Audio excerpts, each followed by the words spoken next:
Well, initially the reaction was quite dramatic in the sense that many people in the Russian authorities, the one parliamentarian in particular, who used to be a director of the FSB, the Federal Security Services, saying that this is the start of a new cooperation in counter-terrorism, the easing of this small part of these sanctions by the United States against Russia.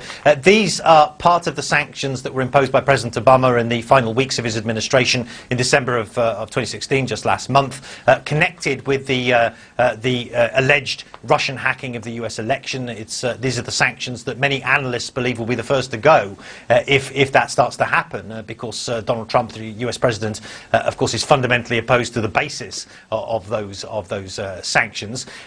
Look, I mean, now it's emerged that it's only a small change. The White House, the Treasury, is casting it as a technical change, an innocuous technical change. The Kremlin appears to have been taken unawares of this. They didn't discuss the possibility, they say, of sanctions being alleviated when they had a phone call between Putin and Trump took place on Saturday a few days ago, and they were basically wrong-footed by this. The Kremlin's just got back to me, actually, with reaction to the news of this small change, saying that we care about it, they said, but we don't care very much. And so I think that just about sums up the position in Russia right now.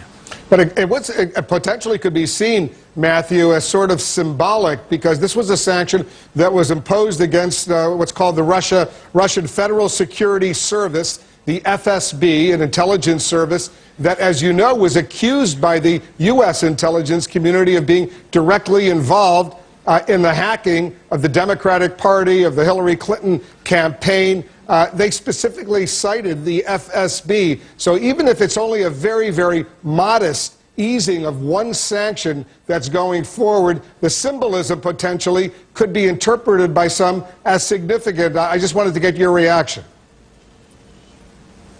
No, yeah, absolutely. I mean, any alleviation of sanctions, any movement in that direction goes against the course of what we've been seeing over the course of the past several years. There was a reaction on the markets.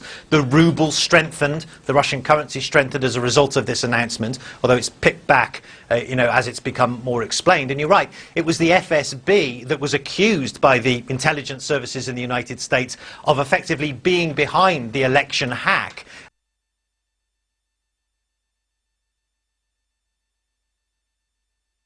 And so for that organisation, the successor organisation of the KGB, to be identified in this way for the first sign of points to the direction of travel in the years ahead in the Trump administration.